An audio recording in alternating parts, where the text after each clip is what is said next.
Au nom de la quatrième voie, la voie des sans-voix, nous vous saluons. Nous savons combien de fois la situation sociopolitique vous interpelle. Et nous, en tant qu'organisation citoyenne, qui en son sein plusieurs organisations politiques, plusieurs organisations de la société civile, nous avons pris l'engagement. Nous avons fait le serment de porter votre voix. Et nous n'allons pas trahir votre serment. C'est en votre nom que nous avons fait acte de candidature à l'élection présidentielle du 31 octobre 2020.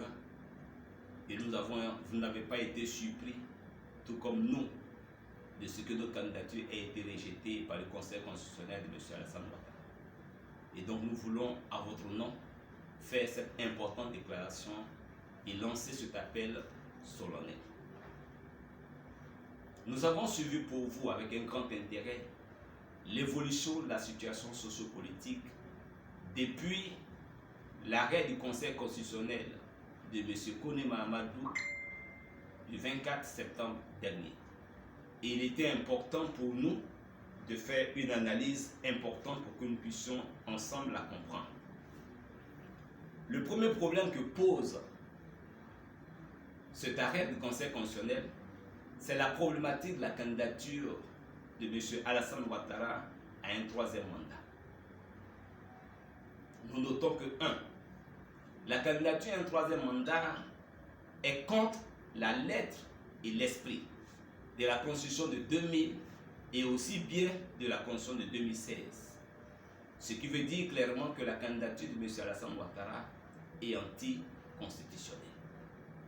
Deuxièmement, vous avez noté avec nous que dès l'annonce de la candidature, de l'intention de candidature de M. Alassane Ouattara, il y a eu des manifestations à travers le pays et nous avons enregistré plus de 30 morts.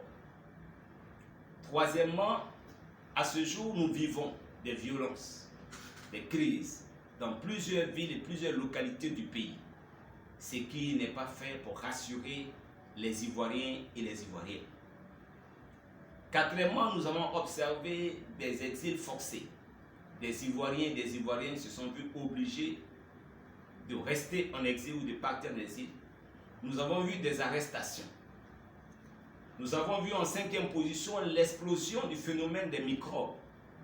Ces temps-ci, c'est devenu monnaie courante dans tous les quartiers, dans les rues et dans les chemins de Côte d'Ivoire. Cette milice armée fait la loi et crée la désolation dans les populations, au vu et au su de tous, des forces de sécurité régulières de la communauté nationale et internationale. Ce qui crée naturellement en sixième position des troubles sociaux sur le plan politique également. Une campagne a été ouverte, les Ivoiriens et les Ivoiriennes ont observé une campagne morte, morose, sans intérêt pour les populations dans leur grande majorité.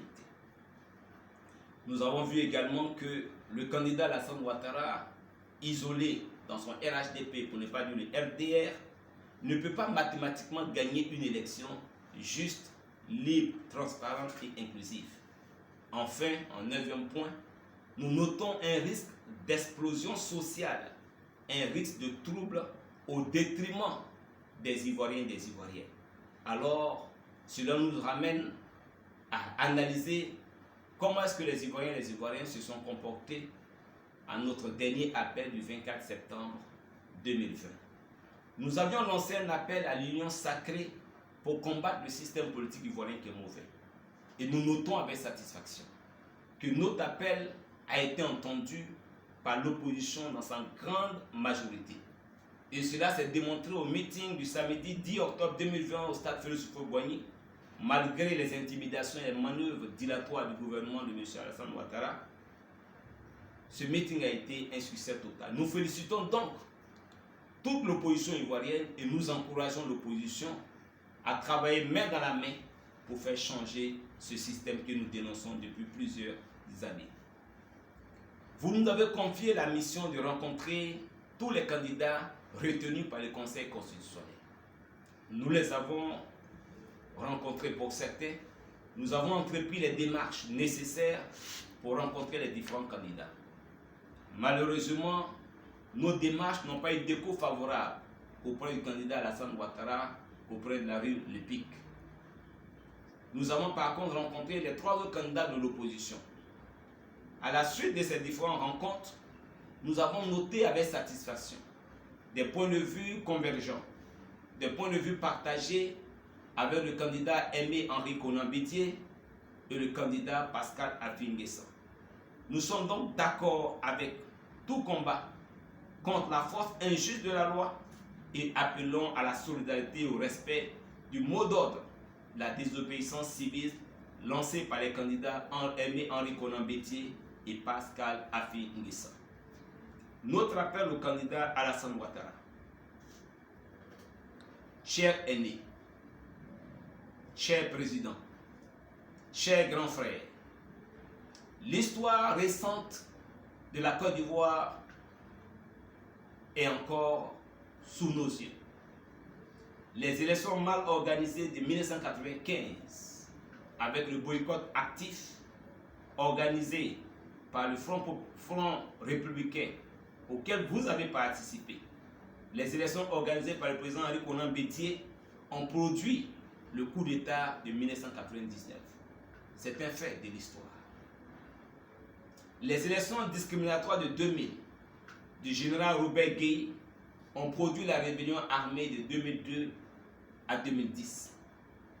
Les élections de sortie de crise de 2010, organisées pendant que le président Laurent Gbagbo était aux affaires, ont amené la crise post-électorale avec 3000 morts au moins.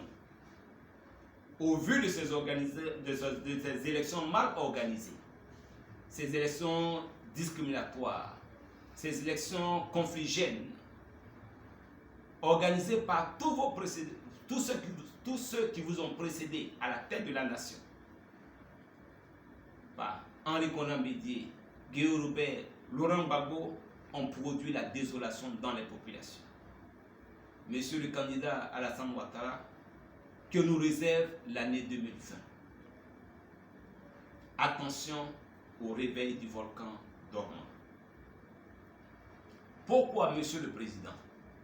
Pourquoi, monsieur le candidat? Pourquoi, cher aîné, n'avez-vous pas choisi de faire l'exception, comme vous l'avez annoncé en mars 2020, de ne plus vous représenter à une autre élection présidentielle? Les Ivoiriennes et les Ivoiriens ont peur et actuellement, tout Ivoirien, toute Ivoirienne a commencé à faire ses provisions.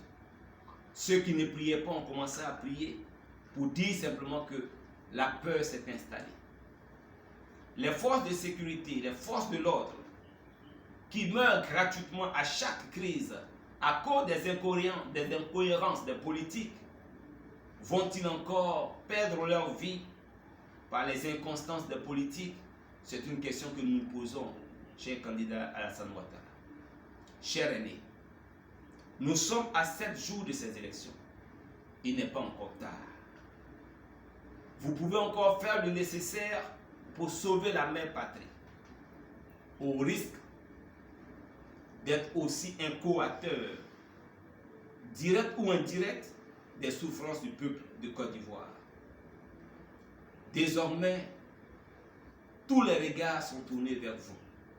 La CEDEAO vous regarde, l'UEMOA vous regarde, l'Union africaine vous regarde, l'Union européenne vous regarde, le FMI, la Banque mondiale, les Nations unies vous regardent. Et l'histoire retiendra les importantes décisions que vous prendrez. Enfin, nous voulons lancer un appel au silence coupable et l'attitude honteuse de la communauté dite internationale. La situation sociopolitique en Côte d'Ivoire pose des problématiques qui, en temps normal, interpellent la communauté internationale et qui, en temps normal, avaient déjà amené cette communauté dite internationale à réagir. Nous parlons sous le contrôle de l'histoire récente de la Côte d'Ivoire. Nous avons des tensions préélectorales suite à la décision d'Alassane Ouattara de briguer un 3e mandat. Vous n'avez rien dit. Nous avons la persistance de l'absence de consensus sur le processus électoral. Vous n'avez encore rien dit. Nous avons enregistré plus de 40 morts des centaines d'arrestations, dont des parlementaires. Vous n'avez encore rien dit. Vous avez le refus de délivrance d'un simple passeport au président Laurent Gbagbo. Vous n'avez encore rien dit. Alors les populations, le peuple voudrait se poser les questions suivantes. Où est donc passée cette communauté dite internationale? Où sont passées les organisations des droits de l'homme?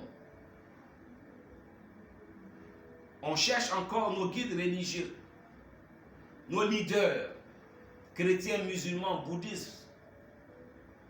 On ne les trouve pas actuellement. Où est passé le grand médiateur de la République? Où est passée la grande chancelière? On se demande encore, mais que dit la grande France qui a aidé à installer le président Ouattara?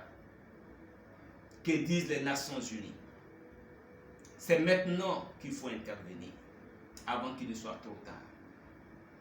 À moins que la situation actuelle fasse l'affaire de certaines organisations. Au nom de la quatrième voie, la voie des sans-voix, nous lançons un appel à toutes les parties prenantes en Côte d'Ivoire. Et nous leur disons que c'est maintenant qu'il faut réagir. Nous sommes à 7 jours, c'est maintenant qu'il faut réagir. Sinon demain pourrait éventuellement être trop tard. Nous vous remercions. C'était la quatrième voie, la voie des sans-voix. Le président Théophile Sokowaza, candidat à l'élection présidentielle 2020. Que Dieu bénisse chaque Ivoirien et chaque Ivoirienne. Que Dieu bénisse la Côte d'Ivoire. Je vous remercie.